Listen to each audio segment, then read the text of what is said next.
ఇక్ష్వాకు వంశీయులు ఏ గోత్రాల్లో ఉన్నారో నీకు తెలియదు. నీకు చెప్తున్నావు, హైకోర్టు అంటున్నావు, సుప్రీంకోర్టు అంటున్నావు, నీకు తెలియదా? వాళ్ళకు ఇమ్యూనిటీ ఆర్టికల్ 124 ఎవడైనా ఇప్పటిదాకా ఏ ప్రధానమంత్రి అయినా ఇంపీచ్ చేయగలిగేదా? 77 ఐపీసీ, 197 సిఆర్పీసీ వాళ్ళ రక్షణ కవచాలు తెలియదా మీకు? భగవద్గీత 18వ అధ్యాయంలో 17వ శ్లోకం ఉన్న యస్య నాహంకృతో భావోద్రేషన్ అనిపితే హత్వాపి సహిమాన లోకాన్ని అంటే ప్రయోగించే అవకాశం మాకు లేదా?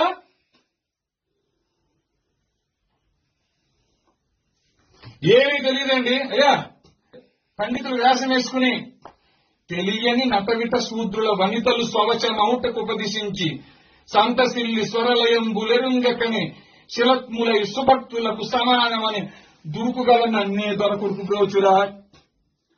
స్వరం తెలియదు. స్వరం తెలుసా? లయ తెలుసా? ఇక్ష్వాకు వంశీయులు ఏ గోత్రాలు ఉన్నారో తెలియదు. క్షాత్రం కలిగిన వారు మీ పరిధిలో ఎంతమంది ఉన్నారో తెలియదు. వైశ్య పరంపర ఏదైతే 44వ శ్లోకంలో చెప్పిన వైశ్యులు కృషి పరీక్ష వాణిజ్యం మీ ఆలయ పరిధిలో ఎంతమంది ఉన్నారో తెలియదు. అన్ని మత ప్రార్థనా మందిరాల్లో బోధిస్తున్నారు ఈ దేశాన్ని ఎలా దోచుకోవాలని. తెలిసిందల్లా ఒకటే, బలుపు అంతా ఒకటే,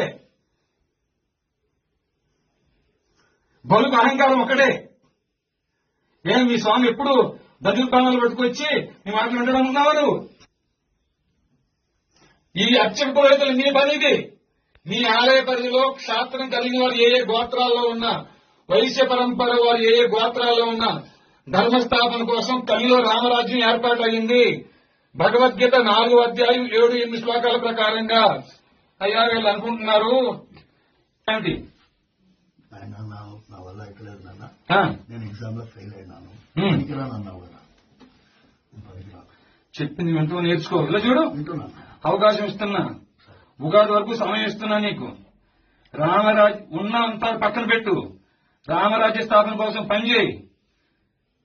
ఆ తర్వాత లేదా ఎవరో కాపాడతారు, ఎవరో చేస్తారు, రిపిటేషన్లు, ఎస్ఎల్పీలు వేస్ట్.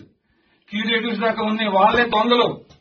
ఏ న్యాయమూర్తులైతే అన్బడిల్ పవర్స్ తో ఆర్టికల్ 124 సబ్-4 అని ఇమ్యూనిటీతో 77 ఐపీసీతో జడ్జెస్ ప్రొటెక్షన్ యాక్ట్ తో ఇట్లాంటి రక్షణ కవచాలు పెడుతూ విర్రవీగుతున్నారా? రక్షణ కవచాలు బ్రేక్ చేయడం కోసం వచ్చామన్నాయా మేము కూడా అంటున్నారా?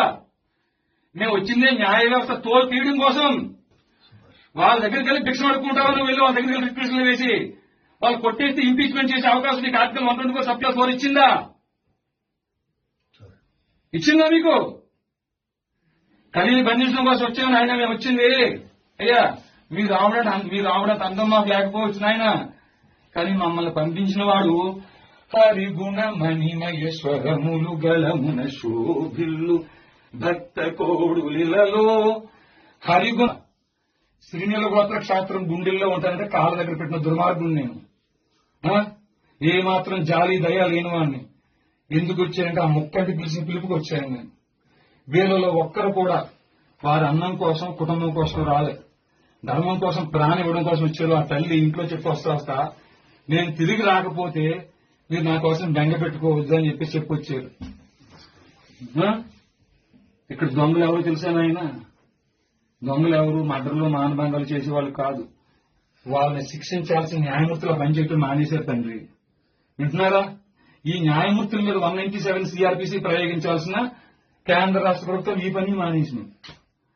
ధర్మాన్ని బోధించి క్షాత్రం కలిగిన వారిని వెలికి తీసి వాళ్ళని గుర్తించి వారి పోషణ నిమిత్తం సైన్యంగా తయారు చేయించాల్సిన అధ్యయనంతో కూడా అధ్యాపనం చేయాల్సిన ఈ పని మీరు మానేశారు.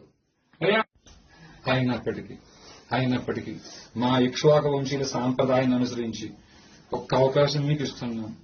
ఇది తప్పితే మేము రాము మహాత్మ వచ్చి చేయాల్సిన పని చేసుకెళ్లిపోతారు. నరస్వామి, మీ పని మీరు చెయ్యమని మరొకసారి మనవి చేసుకుంటున్నాం.